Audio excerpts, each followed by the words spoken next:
Welcome, everybody, to this evening's very exciting Directing Outside the Box session. My name is John Dower. I'm one of the trustees of the Directors Charitable Foundation. For those of you who don't know, just a quick recap on what DCF, Directors Charitable Foundation, is. We are a group, we are a charity, we're all directors, and our two main functions are to support directors who are in trouble. That's with our support scheme, where we help people in financial trouble, and we also help with mental health and career coaching. And then we have another function, which is our inspirational side. So we both support directors, but we also inspire. Now, this is what Directing Outside of the Box is part of. We also have another initiative, which is part of our Inspire, which is called Get Directing, which is about inspiring the next generation of visual storytellers and stage storytellers. But this initiative, Directing Outside the Box, is about helping directors understand give a snapshot of where this industry is going, so that they can start to really think about and plan for the future. And today's seminar is going to be really exciting because we're welcoming back Alex Stolz from the amazing Future of Film, who we are doing this in association with. We approached Alex because he runs this amazing company, Future Film, who are really thinking about what streaming, the metaverse, what different forms of storytelling, what different sorts of media interactivity are doing to filmmaking, and us as directors in particular for us. So that's why we're really keen to work with him. We did a great session about 2 months ago, which was all about world building and creating different sorts of creating stories that would work over different formats. And today we are absolutely delighted to be hosting a conversation between Alex and the amazing HaZ Dulull, who will tell you more about himself in a second, who's an amazing director working in digital environments, virtual environments, and what we might also call the metaverse. But these guys will tease that out and tell us more about it. Before I leave you, two things. One is we are recording this session because there are many people who can't come tonight. So we are recording this. So just so you know, it's being recorded. And please put any questions you have in the chat, because I'm told the Q&A function is not working. It is working now, John. Actually. Right, the Q&A is working. It is working. So you can put it in the Q&A bit. So what Alex will do is, if you have a particularly pertinent question that's flagging up, these guys will talk about a lot of interesting stuff tonight. There may be things that come up. Pop your question in, and they'll see if they can answer it on the fly to make this as dynamic and as interactive as possible. But I'm going to hand you over to Alex, who's going to give us a bit of an intro. Thanks very much, Alex. Amazing. Thanks, John. Hi, everyone. Yeah, great to be with you. And I'm going to start, before we get to HaZ, I'm going to just briefly share my screen, just give a bit of context to what we'll be talking about this evening. So I'm founder and CEO of Future of Film, and Future of Film delivers incubators and training programs to filmmakers, storytellers around the world on a development stage, bringing stories from concept through to market. And we work across four main pillars, which is audience data, bringing that into the process, story world building, which we talked about last time, new business models, how to bring that together, and new technologies, which is what's going to be, a key focus of tonight. Well, HaZ really, honestly, straddles all four. He's very much an exemplar for what we're doing with Future of Film in terms of dynamic storytelling, entrepreneurial storytelling. But it's great to be here again, to be collaborating with Directors Charitable Foundation and this program. So this evening, we are going to be focusing on directing in virtual worlds, storytelling in virtual worlds, and HaZ is going to be sharing his experiences across multiple projects in this space. But I just wanted to begin with just a bit of context about, maybe what do we mean by virtual worlds? Why is it important? What's the significance? So There you go, and that's the question. So, I guess a lot of us probably got over familiar with the term metaverse. It peaked a few years ago and then seemed to crash. And I think a lot of people may wonder, what it's gone, or it's what happened to the metaverse. But I would suggest that the metaverse is really sort of morphed or manifested in platforms and communities like Fortnite, Roblox, and Minecraft. And just to give you an idea of the significance of this, is collectively you have 900 million monthly users across these platforms. I mean, that's I can't even begin to get my head around that. Obviously, there might be some overlap, but it's just phenomenal. Roblox is actually the biggest of all of those lot, and it's unsurprisingly, this is a whole new generation coming through who are exploring and community building and creating within these open worlds, which are always happening, always online. And even though a lot of them are under 13, we're still getting, getting a fastest growing age group in the sort of, young adult or in the 16 to 24 demographic. So it's kind of maturing as well as being extremely young. These platforms open up lots of different possibilities. I love this particular creator who's at Mal. She's a filmmaker who creates films in Minecraft, and she's built a huge business on the back of creating stories within the Minecraft universe. And last year just generated 24 million in advertising alone.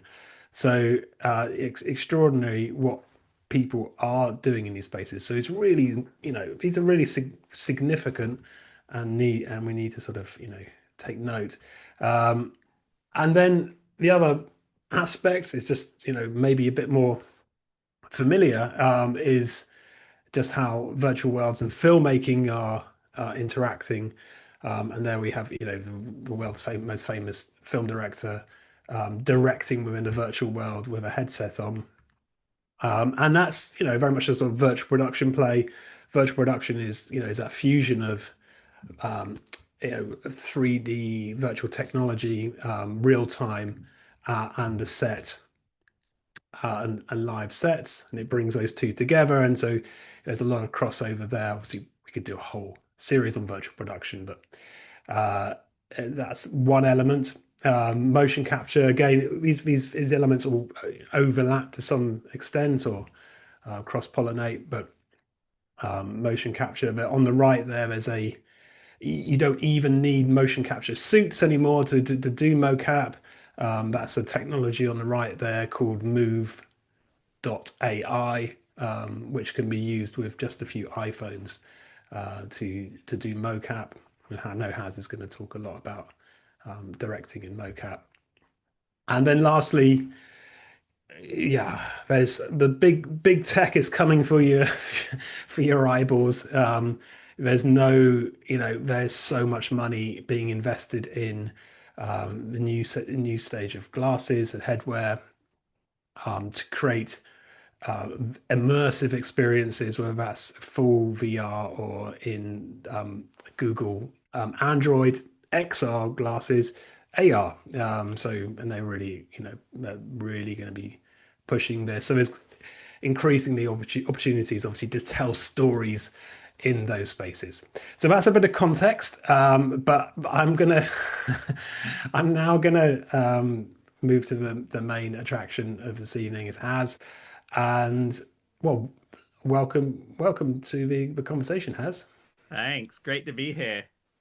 It's great to see you, man. So where to start? I mean, look, I'm interested, I suppose.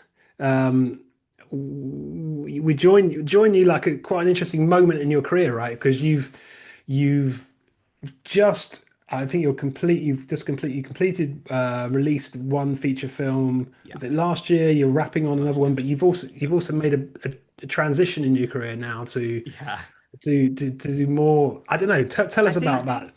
Yeah, I think transition's one way of looking at it. I was actually thinking about that this morning, Alex. Like, what am I doing in my career?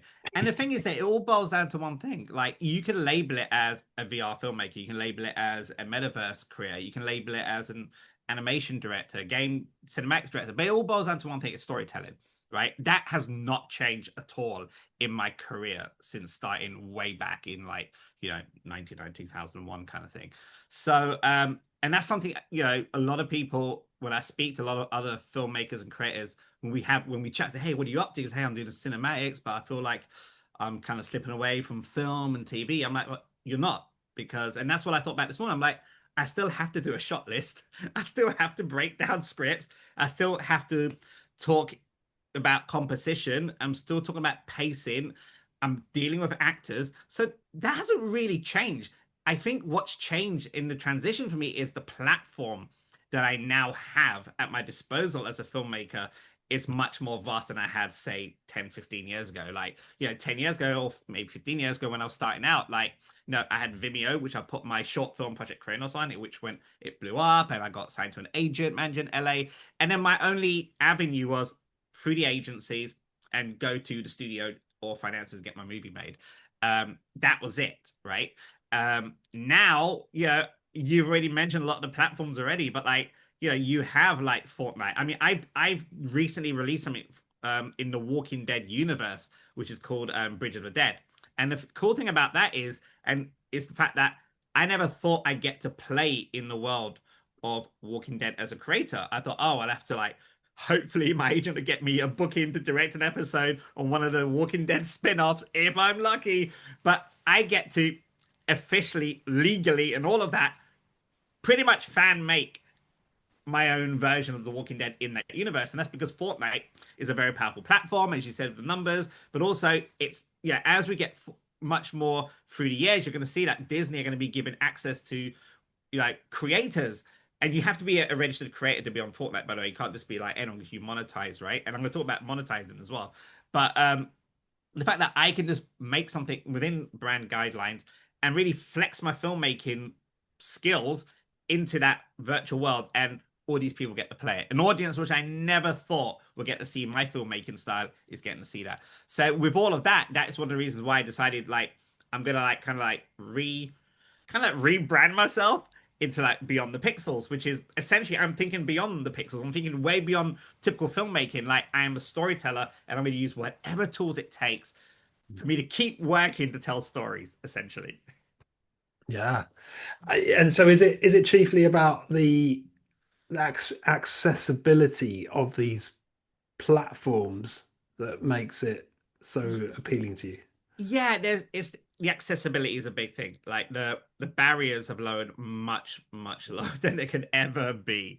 Like, last time we spoke, we looked at Unreal Engine being like, you can download it for free. You actually have a studio game engine technology at your fingertips, and you can run it on a laptop and make content, right?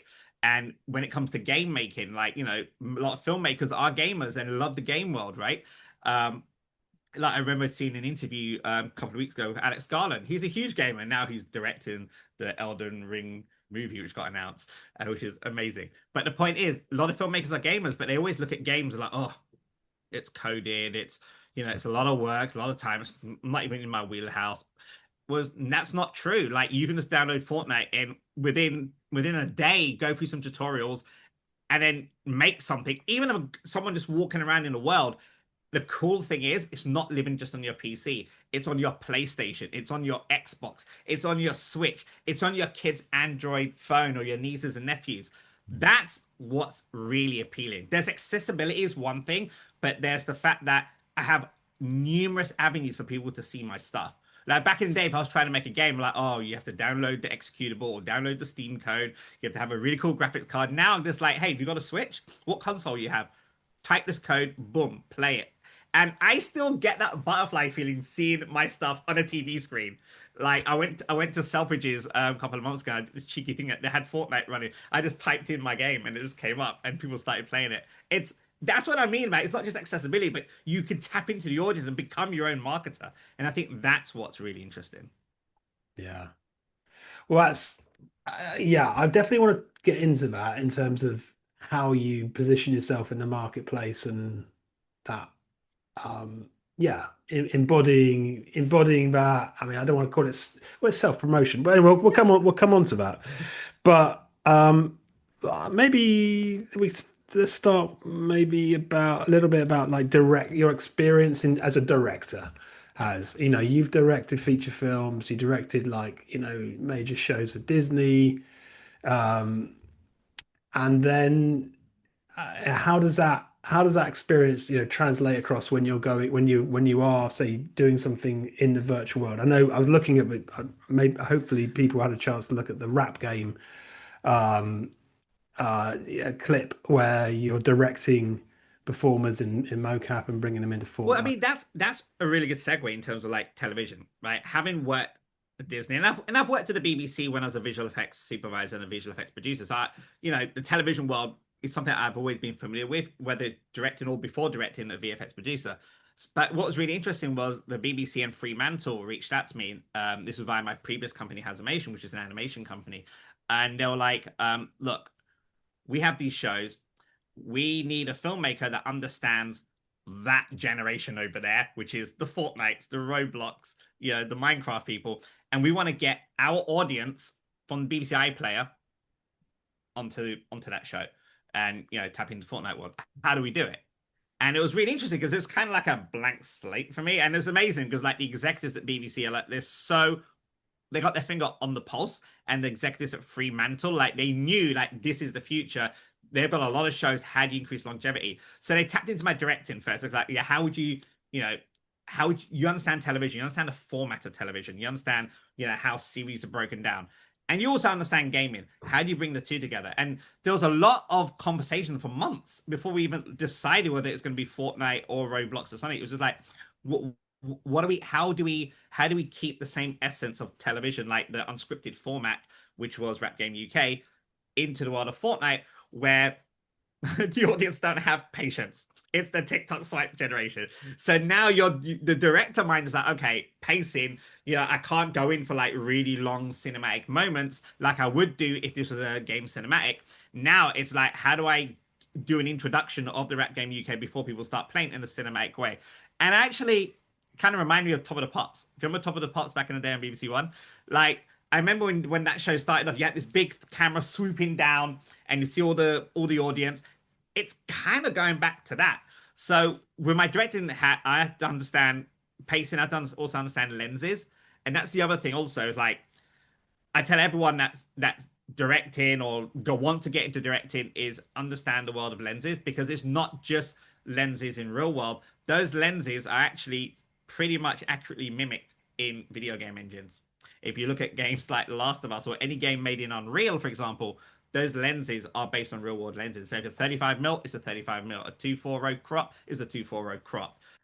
All of that's like the level of film grain, all of that is emulated. So bringing that from the world of television and film into the world of gaming wasn't really like a new thing. In fact, that was like the bonus for me to be able to navigate through that. Now, the thing that was different, of course, is like wearing your producer's hat on, making a Fortnite experience. The deals don't really reflect television deals, like your television director's deals. Like, I couldn't even get my agent involved in that project because he was like, how do I do your deal memo? It's just not like, you don't get residuals. You're not on a show technically, but you're working on the show. So even the agents, even your representation, your management team are all on that journey with you. And that, to me, I was like, for once, I'm like, oh, I'm in the driving seat of my deal making. I'm in the driving seat of how I can help pretty much shape the industry. Whereas before, with traditional film and TV, it's like you do your pitch, you wait, you go for more meetings, and then your deal comes through, and there's a whole back and forth between your lawyer and your agents and them, and a ton of paperwork. Whereas all of that is being rewritten. So that was a big thing for Rap Game UK. Yeah. And then that's really interesting. It's kind of like the rules haven't all been written yet on that, and it gives you that freedom. In terms of let's focus on set Yeah. for a bit. what was that? What's there's lots of projects where you've directed virtual worlds, and I know you can't mold them all into one. But so what are some of the key sort of differences or similarities you found across those, apart from storytelling, like you said? Yeah, I mean that's the same. I think, Yeah. and that's with everything. It's the people you're working with, right? Like for me, for Rap Game UK, I didn't have a cast of actors. I had a cast of young UK grime rappers. Put that one on my CV that I've worked with, and they've got their own quirks. They've got their own way of working. For example, my original plan was to do traditional mocap, like get them all into lycra suits with the tracking balls, go to really cool mocap. They were like, hell no, we're not wearing that lycra suit. Like, what do you think we are? I'm like, okay, not gonna argue that.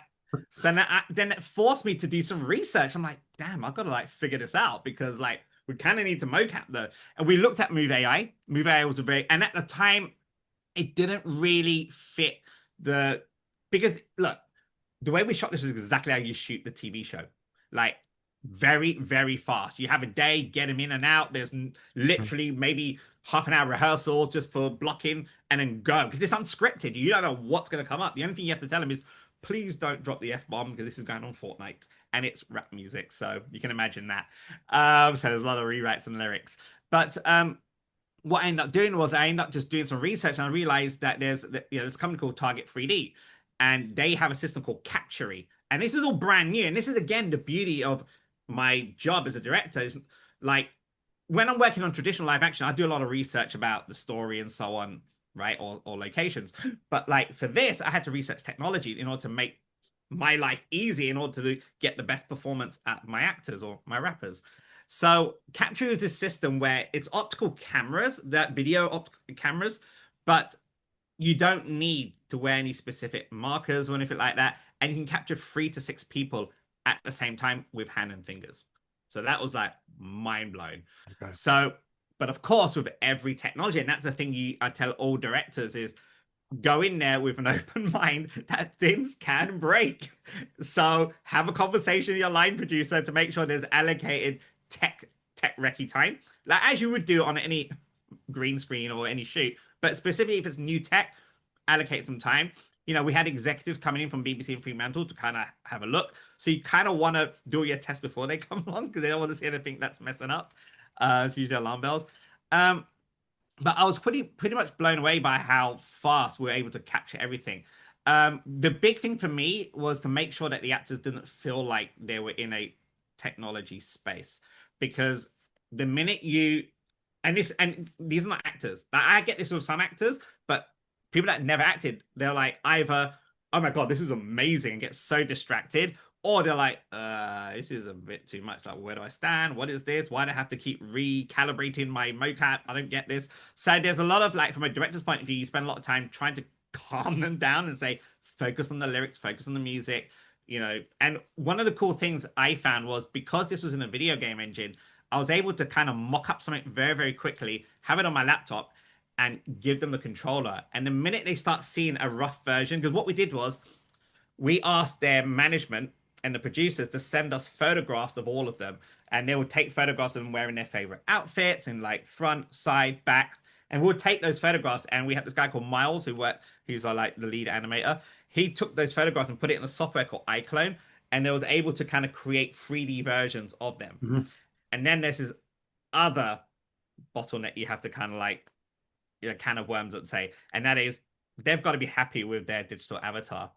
Yeah, I sort of remember I was watching that clip and people were like, "Yeah, I like it." I was like, "Oh, that's good," because I could see that it could have gone the other way. It was. I mean, there was some that were like, "Hey, can I have a tattoo?" Or "Hey, I really want a big thing about my earring," and you kind of have to like make sure that the artists are represented accurately, and that's the thing about when you're dealing with the digital world. Like if it's live action, makeup will come along, wardrobe will come along, and they'll sort it, right?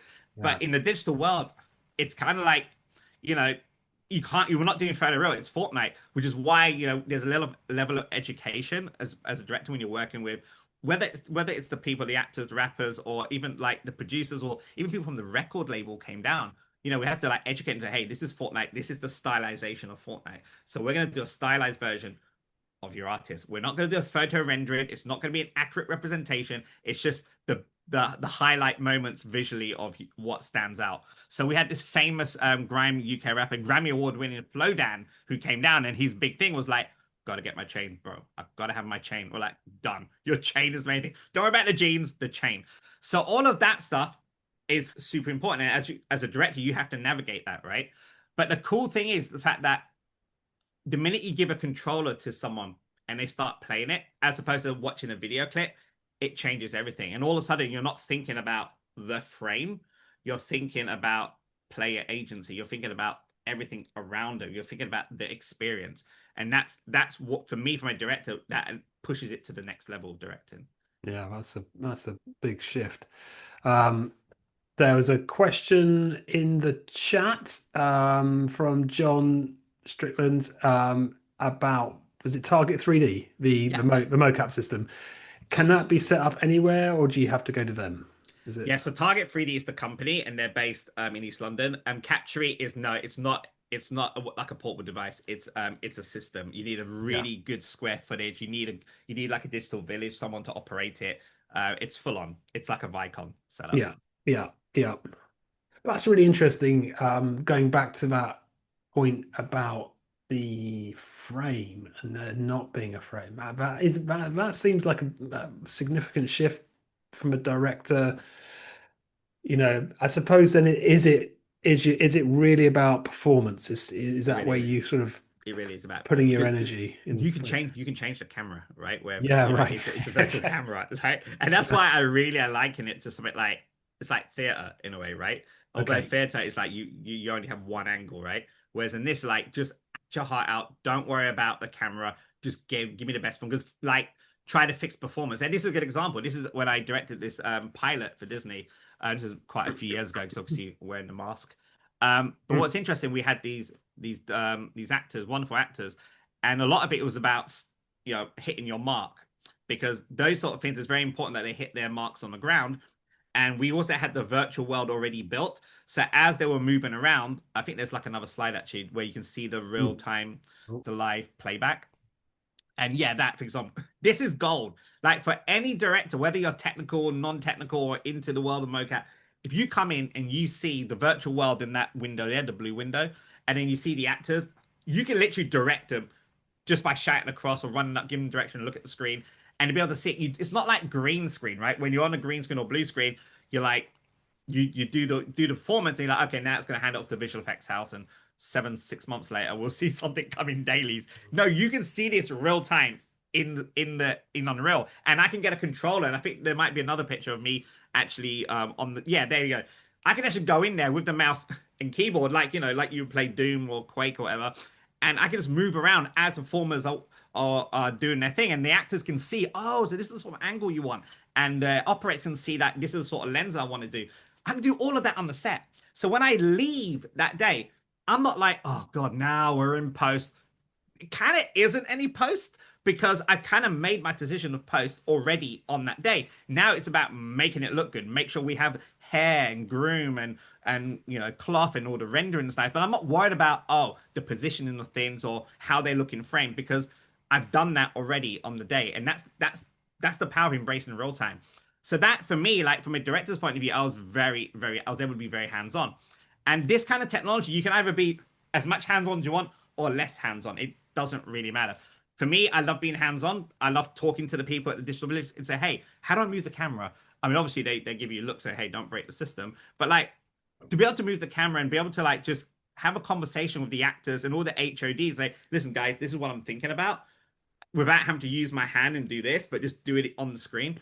It's a freaking game changer, man. It changes everything. It makes my decisions as a filmmaker so much. So I push it much further. I'm like, but what if I did this? Now, of course, your line producer, your first AD, no different than live action. Your first AD is still going to be looking at the clock, right? So you can get a bit carried away sometimes. We're in a virtual world. And that's where your a very good first AD will politely say, move on. But yeah.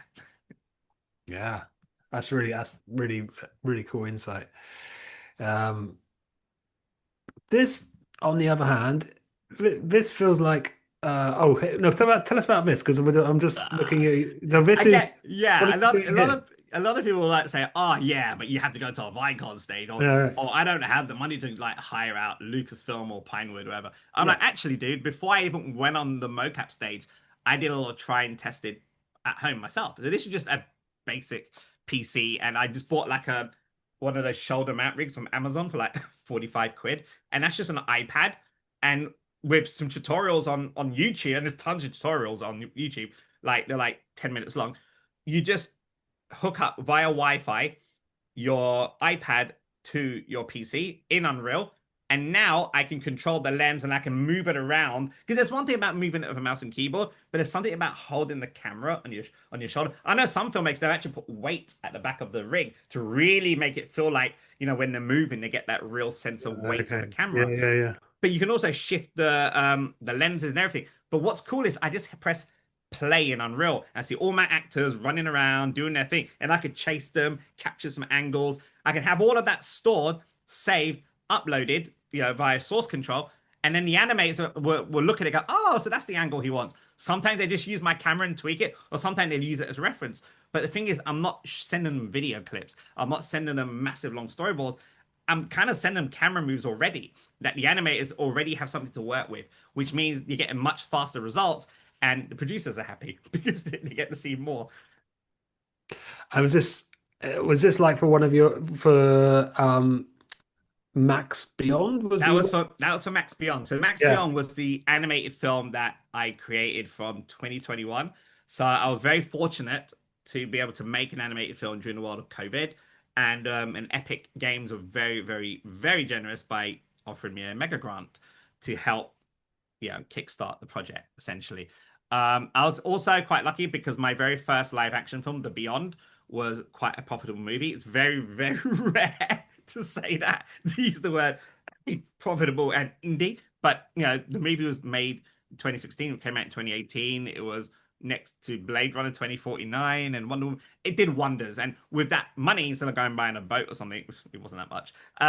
But I was able to, recoup my costs. And with the recoup costs, I put it in set my own company because I didn't want to work in visual effects anymore. So with that money, we also then decided, let's take some of that money and make an animated feature film entirely in Unreal. This is Unreal Engine 4. This is not 5. Today, we have wonderful lumen lighting. We have all these wonderful trickeries in the box. This was Unreal 4. But I was getting to work with motion capture and pretty much self-taught myself. The good thing is all of my understanding of filmmaking translated very, very quickly and easily into the world of Unreal. The other thing that I had to learn was how to use Unreal and how to make it work. And that's the thing. Like, a lot of people ask me, well, how'd you learn Unreal, man? Because I'm not a technical guy or girl. Like, what do I do? And I say, don't try to learn the entire software. Like, I made a list of things that I wanted as a director to learn in Unreal. First thing, obviously, load up Unreal. Second thing is how to bring a camera. Third thing is how to drag a mannequin, and how do I frame up my shot. That's it. 4 things. And I learned that in a weekend. Once I had my shot framed up, I'm like, next day, I'm going to learn how to animate a camera. So from frame 1 to frame 100, let's move the camera along the track. Cool. What if I add another camera and we do a close-up? What if I add another camera and it's a wide? And I render those out as little quick times. Put them in an edit. Oh my God, I have a sequence. And that's essentially how you learn how to make films using your existing live action skills in Unreal. And then the next weekend, now I really want to like add some lights. Now I really want to add some trees. I want to add a chair. And you keep adding that on. I want to have particles. I want to render 4K. And you slowly grow. But don't try day one, try to create a full-on game cinematic, because you'll end up being very disappointed with yourself. So baby steps. But make it work for you. Like someone that's an animation director wouldn't want to know how to move the camera, wouldn't want to know about environments. They just want to know how to bring a skeleton, how to bring motion capture data, or how to move the bones, right? A production designer getting to use Unreal, they don't want to know about cameras and characters. They want to be able to bring their CAD mock-ups that they've done in CAD, bring it into Unreal and put some lights in and do some renderings to show the client. Everyone has a different way and purpose for using Unreal. Oh, cool. I dropped out, man, but I'm back. I'm not saying that again. I think everyone else probably got it. So awesome, man. Yeah, so that was so that's Unreal. So I mean, is Unreal and Fortnite are super, they're kind of the same thing. So just a little, let's talk briefly about Fortnite, and what does that look like for, how are you level? You talked about the Walking Dead example. Mhm. What other things have you done in Fortnite, and Oh why? man, I was like, and this is the thing that I always tell a lot of people is get on early. So when Epic announced that they were going to bring something called Unreal Editor for Fortnite, UEFN. So Fortnite's been around for a long time, right? It's been around since 2005, 6. People have been making Fortnite content for a long time, but it always looks like typical Fortnite content because you have a set of assets and you do it in something called Fortnite Creative inside Fortnite. So it always looks the same. It's all about the playability. What Epic did in 2023, I think it was. I was at Game Developers Conference, and they announced that, hey, you can now bring your Unreal creation, your characters, your original content into the world of Fortnite, and people can play your Unreal creations. I'm like, what? And they go, and you can monetize off it as well. I'm like, no way. I can make a business on this and get my content in there. So I went home, tried it out, and I had this project called Mootopia, which was a TV show I was developing. Anyone here that's worked in television knows it's very hard to get a television show off the ground. If you think features are hard, TV is even harder. You need a network attached, all of that stuff, right? And various forms of financing. And so it was really hard to get this show called Moontopia, which is about a bunch of astronauts on the moon, space tourism. So we shelved it, but I did a trailer all in Unreal Engine 5, and we showed it at Annecy the year before. So we shelved it, and then when in Fortnite, when we had an opportunity to, hey, let's try something in Fortnite, I'm like, well, why don't we just take Moontopia as an IP, an original IP, and also all the stuff we've done in those cinematics, we can just migrate them into the world of UEFN, because UEFN is Unreal Engine Lite. It means it doesn't have everything from Unreal, but it has the bare bones to get your content out. So we migrated it, did some cleanup, and all of a sudden we had the TV show that we've been developing in the world of Fortnite, and now we're like, okay, how do we gamify it? Anyway, long story short, Epic released it. It ended up going into Edge magazine and Venture Beat website. And it's like, what? This is insane. But what was really cool, it really made me understand the audience we're dealing with. So you can imagine my first pass of Moontopia on Fortnite, the first release we did, I had a long 2-minute cinematic. My buddy Mark Cheng worked with me on it. And it was like a full-on 2-minute cinematic. We watched people on Twitter and TikTok play. And you know what they were doing? Where's the damn skip button? No one cared about the cinematics at all. I was like, God damn it, that's my background. What? So it made me think, like, how do I tell that story in a very succinct way, in a way that will grab the audience of Fortnite? And in reality, the way to do it is you got to tell that story within the game. You can't have a big cinematic playing and then they play the game, because people are just going to turn off. That's the world of Fortnite. Now, of course, if you buy a game like Last of Us on PS5 or something, you're invested in that 45 or 60 quid you invested. You're going to sit through that cinematic. But on a game like Fortnite or Roblox, like, I'll just skip to the next thing. So you have to change your mentality. So I said understanding how levels are starting to be built. I'm starting to understand, like, oh, if a player drives the moon buggy over there, what can I do here that would ignite a story? Kind of like an inciting instant. What can I do in an inciting instant on that area here? And if the player doesn't go there, but the player goes over there, because I can't stop where the player goes, what story can I tell here that will still make a connection to all the various points? All of a sudden, I'm doing what you call branch narrative. We've all seen Bandersnatch. We've all played those point-and-click games like Monkey Island. You know, a lot of those things on Netflix have been, quite popular in terms of immersive gaming. Sidebar, even comes that Blumhouse have got their own gaming division now. That's saying something. Bad Robot, obviously, been doing it for a while. So a lot of the Hollywood studios are looking into gaming. And so it was no surprise when the BBC and Fremantle reached out and said, hey, we want to do that. So from a director's point of view, if you want to go into that world now where every television, every big studio or small studio is looking to branch out into the world of transmedia, as a director, you got to take what you know from the linear way of telling stories and branch out. And let's face it, most directors, when they work with writers or showrunners or producers or anyone on set, or even the actors, there's always the one question that always comes up. What if? So when you work on a show, you go, oh, but what if the character did that? Oh, we can't do that because it's in the scripts like this. But what if the character did that? Or the actors come up to, hey, but what if my character felt like this? Well, you can do that in gaming. You just do a branch narrative, whereas in linear, you can't, unless you shoot different versions or something. So that's a big thing that I found, and that's the thing that I learned working on Fortnite and adopting Fortnite. Awesome. So I think that's, all. By the way, just a reminder, if anyone has a question for HaZ, please put it in the Q&A. We can, and I'll put it to him, or we also can wait till the end. But yeah, do throw your questions in there. I think that's, it's really exciting. I'm always super inspired listening to you, HaZ, but sometimes, I suppose some people might wonder, John, just gonna, John, jump in, go. John's got a question. Go, John. Can you unmute? John is gone. Are you talking to me, John?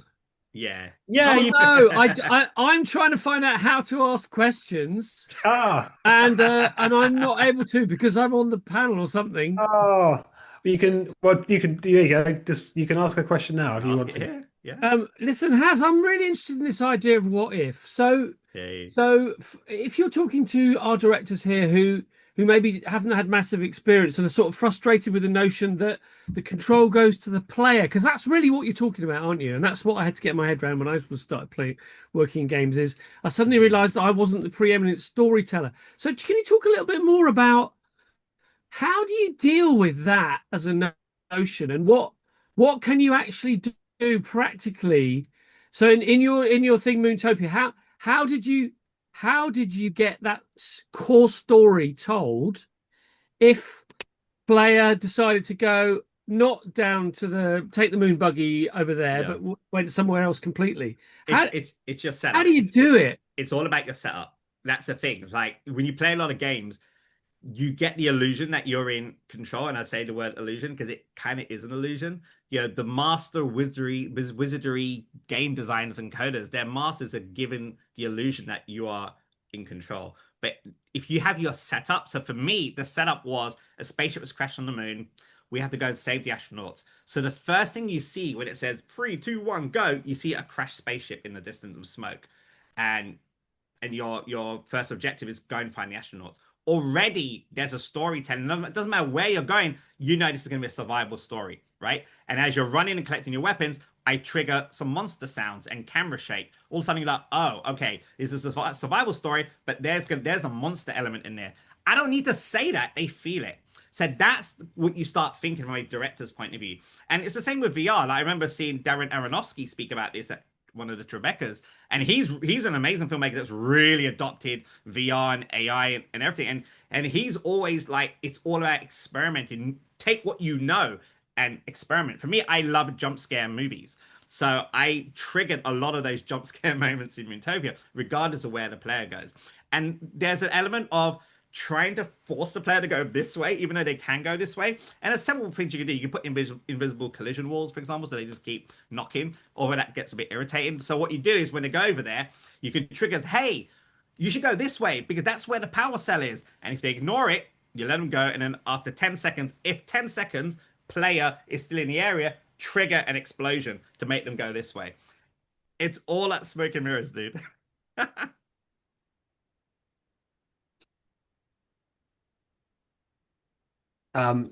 Question from Martin Pick. Martin asks, what was the step-by-step process from your the question's moved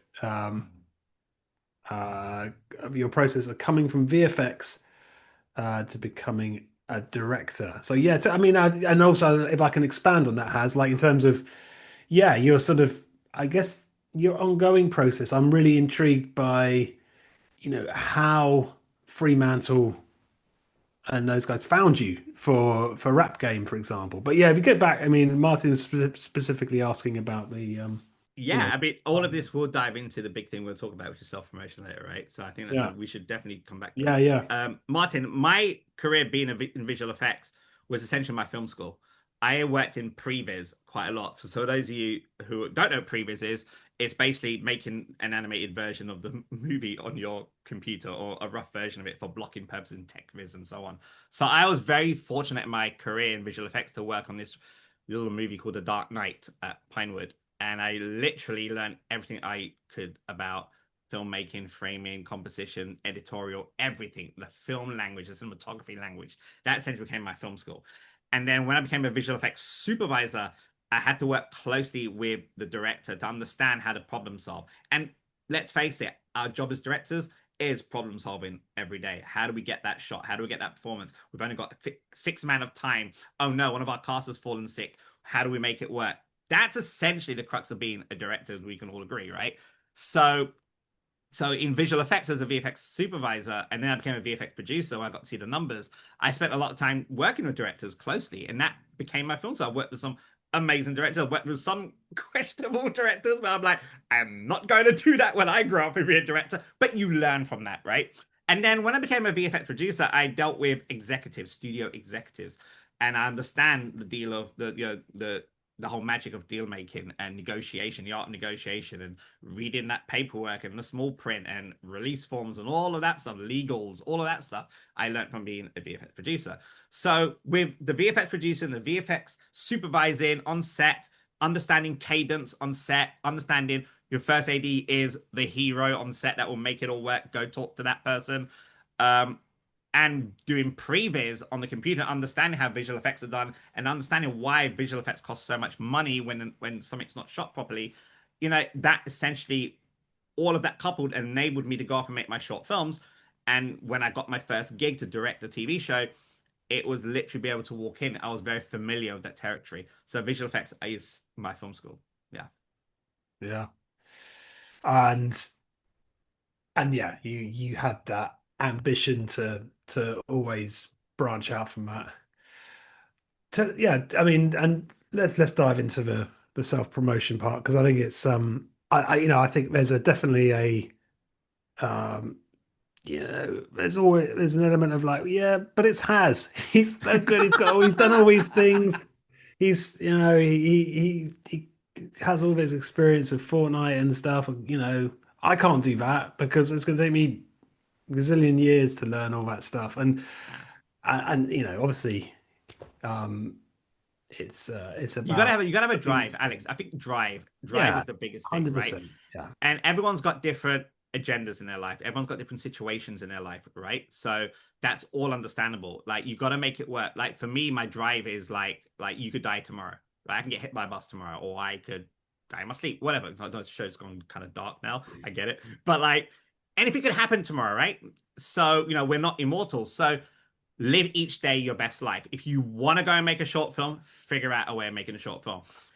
All you have is just your phone, because you can't afford to buy a camera, you can't rent a camera, or you're in a location where you have no one. That's okay. Use your phone. If you don't have any actors, but you want to tell a story, draw some stuff on paper as matchstick men or something, photograph it, put it in the edit, make an animatic, put some music. Believe me, you will find the drive that, oh my God, that's a movie. There are so many ways to getting stuff done. So I think the biggest thing I found when I speak to people, when people go, oh, but man, you're connected, and so, oh, but it's easy for you. It's not easy. Like, the drive is the thing that I struggle the most to keep reinvigorating every day, right? Because, like, we're human beings. We've all got feelings, and sometimes you're having a shit day, sometimes you're having a good day. So there's technology, having access to technology, which we spoke about, but there's also the mental capacity to want to keep driving forward. And one of the things I love doing is, and I do this online a lot, is I become friends with people on LinkedIn. I go for coffee down the, in London or wherever people are. And just have a one-on-one. I go to conferences. A lot of these conferences are free to get in. Like, I'm going to Develop, which is a games conference in Brighton. I didn't realize you can just get a free expo pass if you're like a 1 or 2 people company. Amazing. So I just go to Brighton and I meet a bunch of people, connect with people, because that leads to a lot of things, but also it enables you to be inspired all the time. So that's a big thing. I think drive is the thing that everyone should look into. How can they drive themselves to go and make that thing, whether it's Fortnite, whether it's a film or whatever. Yeah. You mentioned just pause on LinkedIn a bit. Yeah. Do you talk a bit about how you use that? Oh, I abuse it, man. Nah, I really utilize it massively. Like, back in the day, LinkedIn was like this corporate CV thing, right? Only, you had to have a certain cadence, like, you can't post pictures of you and your dog and stuff. Now it's kind of like a professional Facebook, but you could leverage that massively, because here's the thing. if you're a director or a work for hire, the recruiters are on there, right? Like I got to work with the likes of Rebellion, for example, on Evil Genius, and that was because they saw my post of what I was doing in Unreal. There was no paid advert, nothing. It's just me saying, hey, there's this thing I did on Unreal, and I share it. Now, not everyone has projects to share, right? Sometimes you work on a project, you can't release stuff. Like my current feature, I can't even talk about it because the contract is so tight. So what do I talk about? Well, what do I do in my evenings? I'm doing some R&D. I'm testing stuff out. Even the stuff on Fortnite, before I did Mootopia, I was doing some early tests. I just put it on LinkedIn. Hey, guys, do some testing in UEFN. Let me know what you guys are doing. Are you guys using UEFN? Question mark. Hashtag Fortnite. Hashtag UEFN. Boom. Not only have I got my stuff out there, but people go, oh, you're using UEFN. Hey, can we jump on a call? We would love to pick your brains or maybe talk about collaborating. I would never have got that. And that's, to answer your question, how I got the Fremantle gig, and how my previous company HaZmation got involved. I was invited to speak on a panel. So any directors here that get asked to go on a panel, do it. Go on a panel. So you don't have to prep anything. You just turn up and have a conversation like me and Alex is having, right? But what's really cool is that it was the Edinburgh Film and TV Festival last year.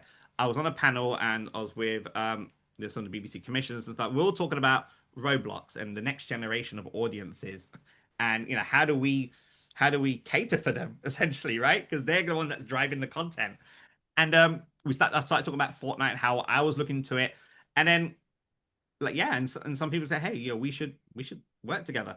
In fact, how Fremantle got hold of me, you're gonna love this. This is why it's important to have a website. So the managing director, Amelia over at Fremantle, reached out to me via the contact page on the website. And I remember seeing it. I was like, that's a spam. That's a spam. And I'll go read Televisual, and she's talking about how she's growing Fremantle to look at the future of television. I'm like, it is her. So I reached out on LinkedIn and said, hey, did you drop me an email? And she goes, yes, I did. I know it was weird because usually my assistant does it. So have a website. The contact page does work. Get on LinkedIn. You can have a DM very quickly. It's usually a non-intrusive or a non-awkward way to get talking, but share your stuff. If you don't have work to share your thoughts. One of the things that I notice a lot of people do, a lot of directors do this and writers do this really well, is Throwback Thursdays. Hey, Throwback Thursday, 10 years ago, I worked on this show, just thinking about it. And a lot of times people are like, hey, I didn't know you worked on that show. You assume because it's old work that you're like, oh, no one cares about what I did 10 years ago, or no one cares when I worked on this soap opera or whatever you were directing. They care because LinkedIn, as your LinkedIn profile grows, more new people start coming in, more people from different parts of the industry starts coming in. And sometimes they're like, oh, I didn't know you worked on that. That's cool. So go back to your old work. If you're not working at the moment, but you worked on a bunch of TV shows or episodes, shadow it. Just put a post up and say, hey, throwback to when I directed the show. It was really cool. That kind of thing. That really helps massively. Great tips. A couple of questions come in. A question, just a very specific one about Fortnite. Is it possible for anyone to create stuffing for Fortnite, or do you need to be invited to apply? What's the process? Yes, so you could just as long as you have an Epic account. Epic account's free. You just go to Epic Games and you just go type in your email and stuff. You have an account. So anyone can create an account and create content right off the bat within a couple of minutes. What you do, the next thing is if you want to monetize your content. Now you want to be an official commercialized creator that makes money based on player retention, kind of like YouTube, right? The more people watch your YouTube, it's a similar thing with Fortnite. That you have to apply, and you have to submit your company, you have to, your tax code, all the usual stuff to make sure you're not a fraud or some dodgy person scamming Bitcoin or something. Once you go through that, you can start monetizing. So there isn't really any restrictions apart from if you want to submit your tax details to be verified. Okay. Okay. That's good to know. And just to pause on that, that's incredible, right? Right? It's crazy. It's mad. Another question's coming from Alex Austin, and Alex, a really good question about audiences. which is specifically here about whether if you're making interactive experiences, is it about is it wiser to cater for a broader audience, or focusing on people who actually get gaming, understand the cues and all of that? That's and a good question. It is, and I'd love if you could also, well, answer that, and I've got another follow up. Yeah. Okay. Okay. As many follow-ups you like, Alex. Okay. So to answer the question, it's very, very important to know your audience. Like, you can't make a game in any platform. I mean, we're talking about Fortnite right now, but I'm the same with Roblox, Sandbox, or any video game. Know your audience. So from when I did Montopia, the biggest mistake I did was go broad. Go, oh, I'm gonna make a game, everyone's gonna play it. And you start to realize, well, what is Fortnite well known for? Let's take a beat, take a pause, take 20 minutes, half an hour, go on the Fortnite page, look at the games that are doing really well. And the games that do really well are Battle Royale, which is a bunch of people that go in and start blasting each other for points and so on. So your game should have a battle royale element. So I'm like, how do I make Mootopia have a battle royale element? Well, I'm going to fight against these alien creatures, but I'm also going to invite other players to come in, so they have to go rush to the first person to get to the astronauts, rescue them, go in the ship, wins. So now I have a battle royale experience. It's not just me trying to find survival. So, and that's me understanding the players of Fortnite, looking at what they do on TikTok, or yes, like players, like streamers record themselves playing, right? And you listen to some of what they say, which is kind of hilarious sometimes. And you learn that. I mean, that is data, guys. That is raw data that you can take to shape your game. So there's that. Like, but for example, like there's that. But also for Walking Dead. For Walking Dead, we know that when the Walking Dead, so how it works, just so for anyone that's interested, Epic do these seasons, right, where they have like the Lego. Or they had Ninja Turtles, which was like, I don't know, last year, where they release a bunch of assets. They do a deal with Paramount or Nickelodeon, whoever owns the rights to the IP. And they say, hey, we want to open up the creator. Kind of like, do you remember back in the day you would remix tapes and stuff? It's kind of like a remix world, but legally remixed, okay? And so they would make a bunch of assets and then make it available. You get an environment, you get some assets, and you get a brand guideline. And then you have like a month to 2 months to make some content. And then on a specific date, you could publish, and it'll go onto the front page, and people can play your game based on the world of Ninja Turtles. So when they announced around March that The Walking Dead, this is the Walking Dead universe, so not the Walking Dead series, but the Walking Dead comic book universe, right? From Skybound Entertainment, teamed up with Epic and said, we're going to release a bunch of assets, whole world, weapons and characters and so on, for creators to go and reimagine their version, remix their version of The Walking Dead. So with that, I'm like, this is amazing. I knew my audience are going to be horror, right? It's not going to be casual, cutesy gamers here. It's going to be horror. So we knew that it's going to feel dark. It's going to be scary. It's going to have lots of zombies. I referenced 28 weeks later, 28 days later. I referenced The Walking Dead series. I referenced all my favorite zombie films, like George Romero films, and then brought that in. And then once you have that cinematic world, you're like, okay, I made a really dark stuff. How do I make it enjoyable? And again, it's something called a game loop, right? Just like in a script or in a movie, you have your free act, right? In a game, you don't really have your act structure. We have a game loop, which is, how do you start? What are the obstacles? How do you get to the end? And how do you repeat if you want to play again? That's the game loop, right? So I had to figure out a game loop. And my game loop for Walking Dead was, what if we're all stuck on this bridge? The helicopter's on the other end, and I have a horde of zombies in front of me, and I only got 2 minutes to get across. Oh, and guess what? The bridge is collapsing within the 2 minutes. All of a sudden, I have a very exciting game loop. I have a very exciting mechanic, and it fits within the world. And that's one example of understanding the audience. And The Walking Dead, for me, that map actually did pretty well, because it was able to go on Discovery, which is the front page, and I released it at the same time to all these other Fortnite maps to do with Walking Dead. So it's a really good way if you're a director that wants to play in other worlds or work with other brands. It's a very good exercise to understand it, because there's a brand guideline. I can't take a Ninja Turtle or Lego and put it with Walking Dead. That's Also, there's certain things when you create a thumbnail.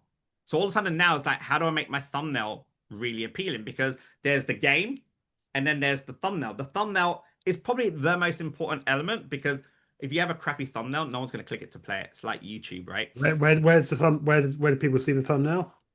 So when you go on Fortnite, you see a list of games, kind of like on Okay, Netflix. yeah, You yeah, see yeah, like the menu. little mini poster. Exactly. But if you look at Netflix, Netflix has the art of thumbnails, because when I did my movie and I had to submit my movie to Netflix, they asked for 20 screen grabs. I'm like, what are you going to do with 20 screen grabs? But then you realize that when my partner, when she watches Netflix, she has a lot of rom-coms. So her thumbnail for my movie The Beyond wasn't the astronaut, wasn't the space stuff. It was a moment with the female character looking at this guy. Random. I know, because I'm like, that's not even a romantic moment, but it worked. Whereas me, I've got a lot of sci-fi and horror on my Netflix, so I got some really cool space shots. So it's a similar thing. Understand your audience means not just the game, but also the thumbnail, which again, if you want to relate it to film and TV, it's the key art, it's the poster, right? Or the trailer. Mm.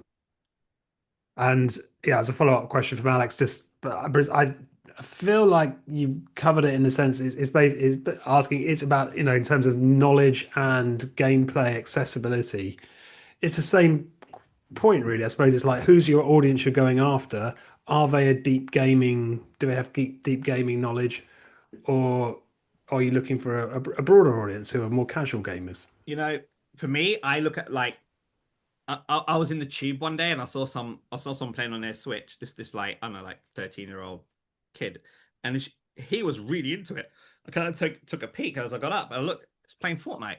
I'm like, oh, but the sort of game he was playing, he wasn't like a hardcore gamer. He was just like jumping up. There's a thing on Fortnite called Only Up, which means you keep going up, keep going up, keep going up. Blast some people, keep going up. So simple, but yet he was addicted to it. And then one time I was in a train and I saw someone play on their iPad. This is like a young, like a couple of siblings, and they're playing Minecraft.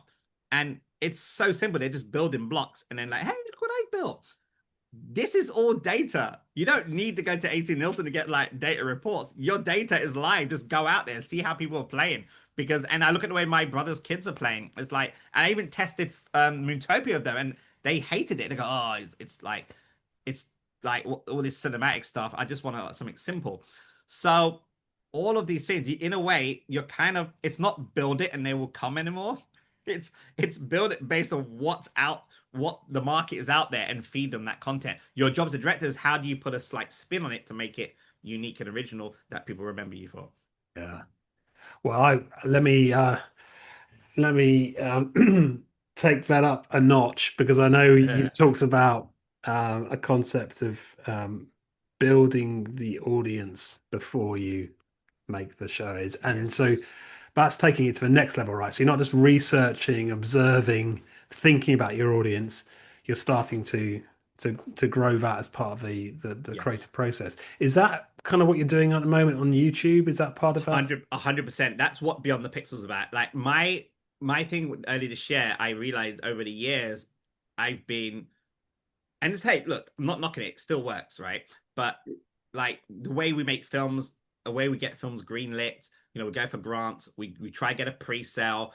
You go to Cannes Festival or EFM, European Film Market, and you have this great script, amazing script. You have a great package of producers, and they're like, who's in it? They're like, oh, but I've got this great actor who's on this Netflix show, and they're like, not really worth anything. Come back when you got Brad Pitt. But Brad Pitt is a star. Well, Brad Pitt just did an Apple show, but that's Apple, and you're falling for this whole thing. I'm like, oh my god, there's gotta be a better way.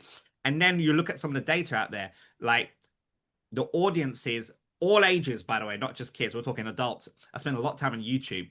I mean, I know about you, but I spend more time on YouTube looking at stuff than I would on Netflix. Netflix is like an event I would watch in the evening, my favorite show or something.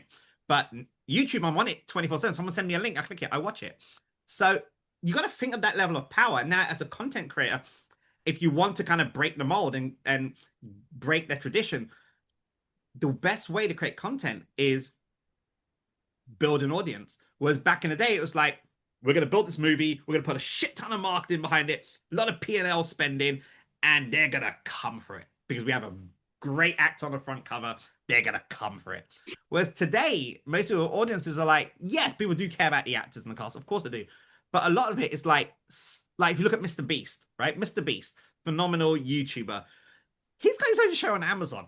He doesn't need a show on Amazon. Amazon reached out to him. He didn't go pitching it. They came to him. And that just shows you the level of power that YouTubers have today. So as a content creator, if you're looking to elevate the next level, don't just try to like do the traditional way of like, oh, I'm going to make a really cool thing in Unreal because that's groundbreaking, but I'm then going to go take it the traditional route. Like, full disclosure, like my first movie, The Beyond, did really well and it's still doing well. But my movie, Max Beyond, which was done in Unreal 4, is considered as a commercial flop because it didn't make a profit. It didn't make the amount of returns like my first movie did. So you start to look at it and go, well, what went wrong? Because the movie was cool. A lot of people loved the movie. There were some mixed reviews, but what really went wrong? And that was, we assumed there was an audience that loved Love, Death, and Robots. And again, that's a high bar to say Love, Death, and Robots. We assumed that gamers would gravitate towards it. And we were so wrong. And we're wrong because of one thing. We didn't have an audience base already. So now if you look at the way games work, and I'm talking like decades, this is nothing new. Games do this thing where they release a demo. They release something called early access. People play the demo, they rip it to pieces. And then the game developers go and cry in a corner and then they come back and they fix it and go, hey guys, we've listened to your feedback. We've fixed it. We've patched it. Here you go. Cyberpunk's a good example, although Cyberpunk was pretty brutal at first, but now it's a very respectable game. You know, they're out of the jail, right? And what's really good about the gaming community is they build community. And I focus the word community. They build community from day one. Now, we've seen that already. People try to do that with Web3, and some have done it successfully. Good friend of mine, Jordan Bays, she's now pushing the world of Web3. And that was community. And that's what got me really excited about the metaverse. Because when I first read about the metaverse and Web3, I'm like, this is amazing because they're taking the best thing of games and they're taking the thing in film, which is audience participation, and bringing that together. And that's when I realized, after making Max Beyond, I realized we didn't get the sales. I'm like, oh my God. We didn't build an audience base. We just made a cool movie and hoped that people will watch a movie in a game engine, and we were so wrong. It doesn't matter how many sponsorship you do. It doesn't matter how much marketing you put into it. If it isn't Blur Studios, Love, Death, and Robots, it's not going to hit. So what I decided to do this year was, every content I do, I'm going to spend time way before creating any content is build my brand as a creator. And here's the thing, guys. The thing that I found, again, the whole YouTubing thing I've been doing since September has been a whole thing, because I assume do a gorgeous, well-produced video, put it on TikTok, and I'll get a lot of views. No. I get my camera, my phone, I'll walk around in this game conference or CES, the technology show, post a picture of the Boston Dynamic robot there. This is scary. Cue Terminator 2 soundtrack. So silly. Put it on TikTok, it gets like 1,000 views within an hour. So now you're like, huh. Raw, authentic content is what audiences want. So when it came to YouTube, I realized that I have billions of people at my disposal if I do it right. This is my platform. There's no one telling me I can't do this, I can't do that, within reason, obviously. But I literally can do what I want. So why don't I spend a good couple of months building an audience, see the type of audience out there for my content, test it, and then decide to go and make content, which is then I found March. So I started in September. And now we're close to 92,600 subscribers, close to 100. We're already monetizing. So I've monetized since last month. And it's not massive amounts, but we're monetizing. People watch the advertising. All of a sudden, I have a business plan. I have a business model behind me. So now if I go and try to raise finance for my next project, I say, look, we have traction. We have X amount of subscribers, viewers, data, but also people are commenting. But also I could shape my audience. So I'm making a video game. I'm making a game called Astro Burn. It's coming out December. August, the demo comes out. I've been playtesting it. I've been recording the playtest, put it on. And you know what, Alex? I've had more traction on that tiny indie game that I'm making than I did on my previous movie. Why? Because I built the community earlier on. People want to be invested in the creator as much as the project. That's a big learning thing. Mm. Yeah, you're right. And I think people really also relate to that idea that you're really pursuing your passion there with, the game, and you're following something, exploring your sort of, retro game passions and living that. And I think, the two things are closely aligned. So, but also if you speak about, I mean, just touch really quick about the retro side. Yeah. Like, it isn't just me like it's not just me saying, hey man, I loved walking to the arcades back in the day and playing Street Fighter 2. I love retro sprite art. No, if you look at like the amount of nostalgic products that are coming out, Sony re-releasing the Walkman, this company called Rewind have just done this cassette player that sold out. You know, I went to CES earlier this year, the Consumer Entertainment Show, the expo, and there was so much vinyl players being released, and arcades are now popping up. Stranger Things, thanks to Stranger Things, we now have a lot of nostalgic. I saw this thing the other day called Fear Street, this horror film on Netflix, going back to the 90s. All of a sudden, people want nostalgia. So, and who are these people? So you got to do some deep research, and you find out it isn't just people like us that want to relive nostalgia. There is that, but it's also the new generation. Like, wait, what's a Walkman? What's a cassette? What's 16-bit? Wait, sprite art? What the hell is that? All of a sudden, you're like, let me show you. Here's some content. Here's some product. So if you can tap into that audience base, you have an audience already, and you can build products around that. And that's essentially why I went with kind of the retro pixel art. Mm. Very cool. We're starting to come towards the end, so there's still plenty of time for questions. So do get your questions in for HaZ. We've come around. We've covered a lot of bases, and we've sort of come a little bit further away from the virtual worlds thing. So I just wanted to bring us back to that and to just share this. Ah, yes. So I was wondering where we're going to come to this. this is obviously that's very prestige. That's my Marvel. That's my Marvel moment. Like my agent would say, like, you haven't directed a Marvel film, but that's the equivalent of doing a Marvel film. Yeah. This is the biggest thing I've ever done in my career. Yeah. Amazing. Well, tell us about that, because it's very different, I think, to your you can't go all gorilla on something like this. It's a serious IP. The good thing that everyone will be pleased to know was how I got the gig. It wasn't like I went and pitched against a bunch of other people. It wasn't there was no Hollywood agent involvement in this at all. This was pure self-promotion. So I was making a bunch of Unreal Engine demo content, like short films and stuff, back in 2020. And then I was asked to do something to pitch on a film called Mutiny Zero, which is what we're working on at the moment. That's all I can say. But the people that own Mutiny Zero, Funcom, said, hey, we love that teaser trailer you made. I made a trailer all in Unreal Engine based on the game IP called Mutiny Zero and the assets from the game. I managed to get hold of those from the developers, and I made something. They're like, hey, so you can make movies in a game engine. Like, can you sign an NDA? We'd love to get you just to help out. We need someone that uses Sequencer, which is the timeline camera in Unreal, that has a filmmaking shop. So I did that, and they're like, oh, can you stay on for longer? I'm like, well, I kind of got a company, don't really do that. And what became 3 months, 6 months, became a year, became 3 years, and it became this huge thing. And it's probably the most challenging project I've ever worked on, because there's so many people. There's so many people. And what you see here is a snippet of the roller, the end roller. The end roller, I've never seen the end roller. It's 16.5 minutes long, the end roller. There are people from China involved, Norway, which is I spent a lot of time in Norway, people in the US, Portugal, Spain, everywhere. It's huge. It's a big IP. And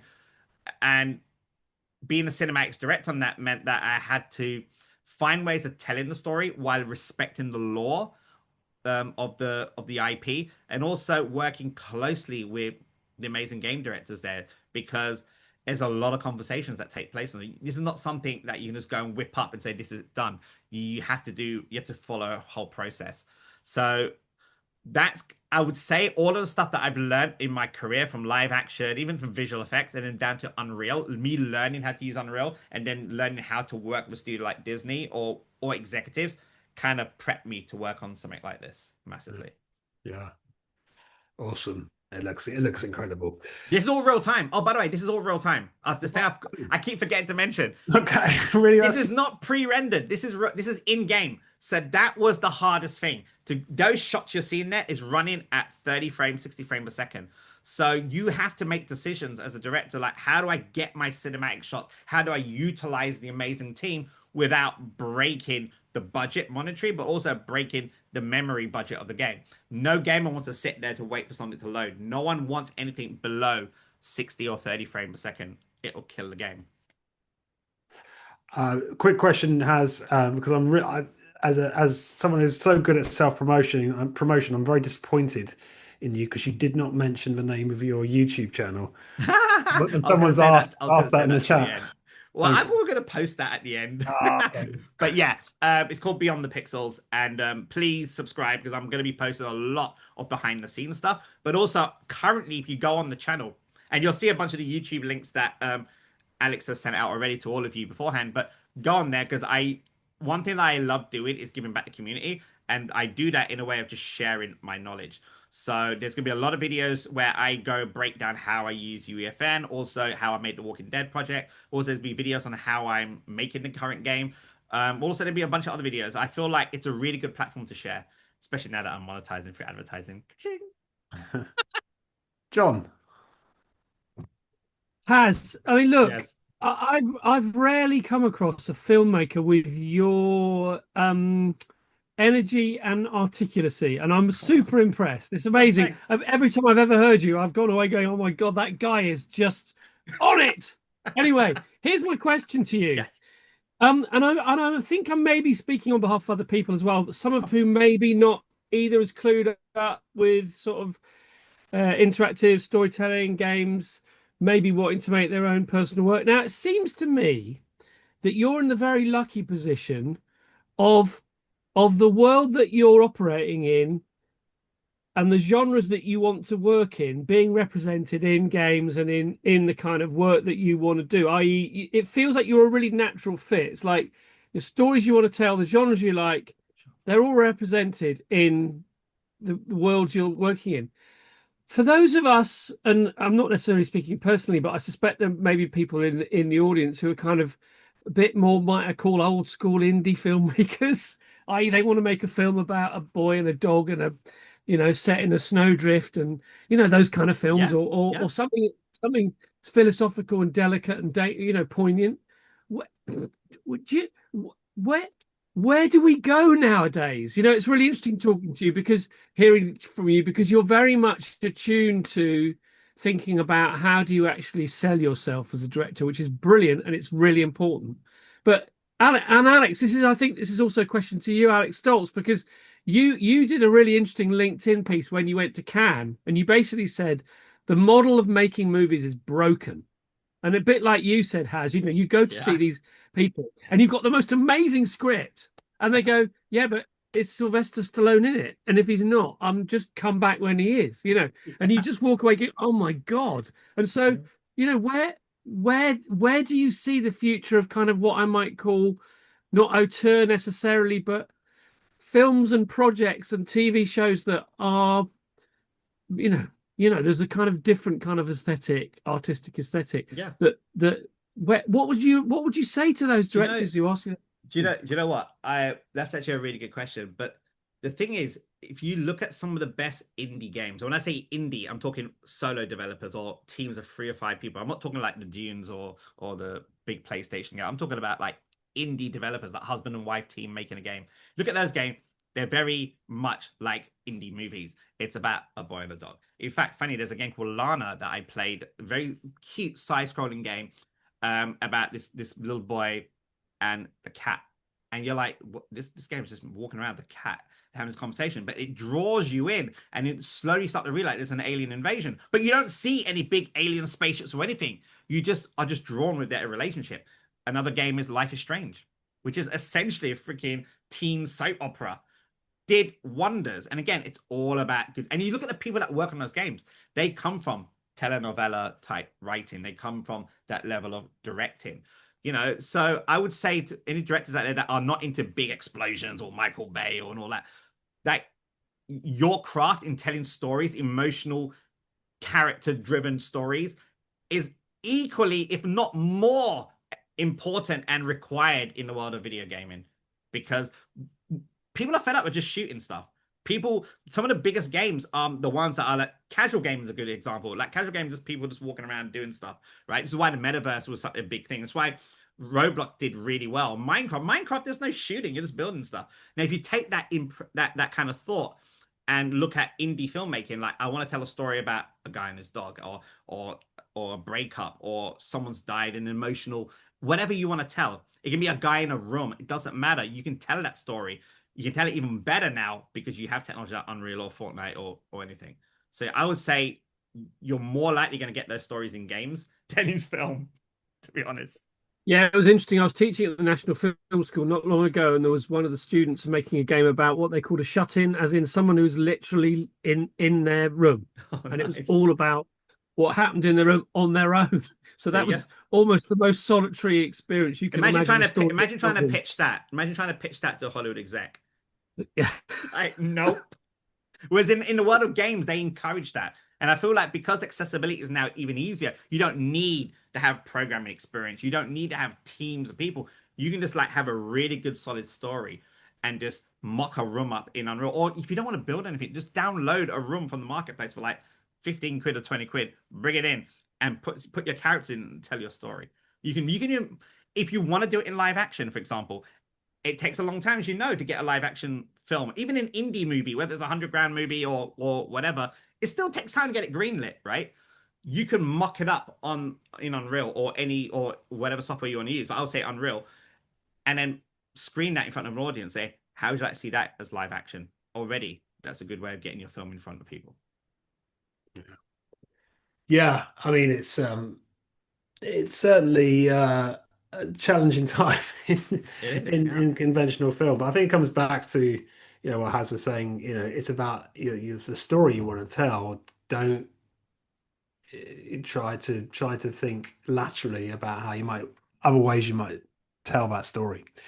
But every film has an audience, and it's your job increasingly now, or certainly the producer's job, but the storyteller's job, to work backwards from that audience and then to work out what's viable in terms of the budget, in terms of the format to get to that audience. And it's but there's no doubt about your traditional feature film is under immense stress from multiple directions, in terms of how Hollywood's has contracted, how streaming has sort of really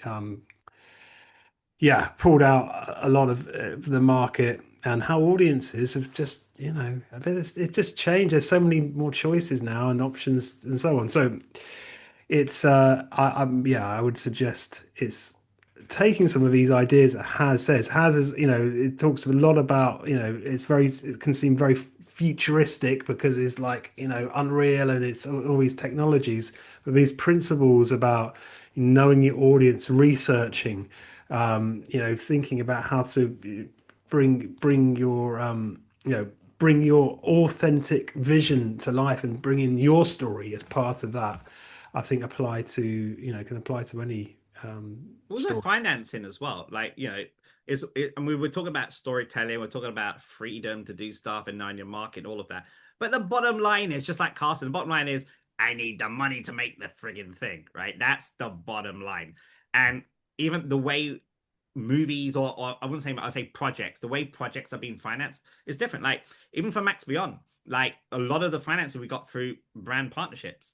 I got a bunch of brand partners from Asus, HP, Blackmagic, so on. Some of it is hardware technology sponsorship, which saved me a shit ton of money because I didn't need to go and buy that tech. I could save my money to actually shoot stuff. And some of it is actually cash. So there's other ways. Like, we've been doing brand sponsorship since the days of Blade Runner. We see that Atari logo. That was like, wow, that was one of the first big moments, right? That still happens today. But now every brand wants their advertising in Fortnite. Every brand wants their advertising in Roblox. If you're a filmmaker and you're a director, I would say have the producer mind on I wouldn't have got this far at all if I didn't wear a producer man. Now, I'm not like a fully fledged producer. Like, I've worked with amazing producers that do that really well. But if you have a producer type mindset, which is look into the market, understand things like budgets, when you do talk to a producer that you're hoping to bring on to shepherd your project and raise financing with you, you can have a language already. I think the days of like, oh, I'm just a creative man. I don't do that anymore. I don't do that stuff. Leave it to the producers. That's gone. You're going to be left way behind if you're going to think that way. Brilliant. Well, Alex, I think. Yeah, I was going to say that sounds like quite a good. Yeah. On that note, the days of director just thinking about the art, that's gone. Okay. I really hope that the audience out there have been stimulated by today. I mean, I'm finding you incredibly engaging, HaZ, and every time you talk, I'm like, wow, this guy's got so much energy. I just wish I had half of his energy and I could articulate as well as him, and I'd be doing really well. But so amazing to hear from you. Alex Stolz, is there any last sort of pearls of wisdom that you can give us, just to sort of what should we take away from HaZ? I suppose that's the question. Wow. What are the 500 things? The one thing which really resonates with me, I think, in future of film is build your audience. As part of the process. Don't have that as an afterthought, and don't let the commercialization of your work or the audience building work. Don't just think that's someone else's job. It should be your job, and there's rich rewards in taking that on yourself. Yeah, great tips. So thanks so much, Alex and VJ. I think we're going to hand it over back to you. I think we're at end of time. Thanks so much, everyone, for coming. Thanks so much, Alex Stolz and the fantastic Future of Film, and thanks a million, HaZ, for your amazing energy, insight, wisdom, experience, energy, just the way that you've sort of put this across to us. Thank you so much. Amazing. Thanks so much. We will see you all again. We've got another date coming up with Alex Stolz, and we've got other events coming up. So please keep your eyes peeled for those, and you'll be getting information about them. We'll be posting them on different formats and social media. VJ, is there anything else you want me to say on behalf of the organisation regarding what we are planning next? Not at the moment, but we do want to say just please keep following us on LinkedIn. We're also on a WhatsApp channel now as well.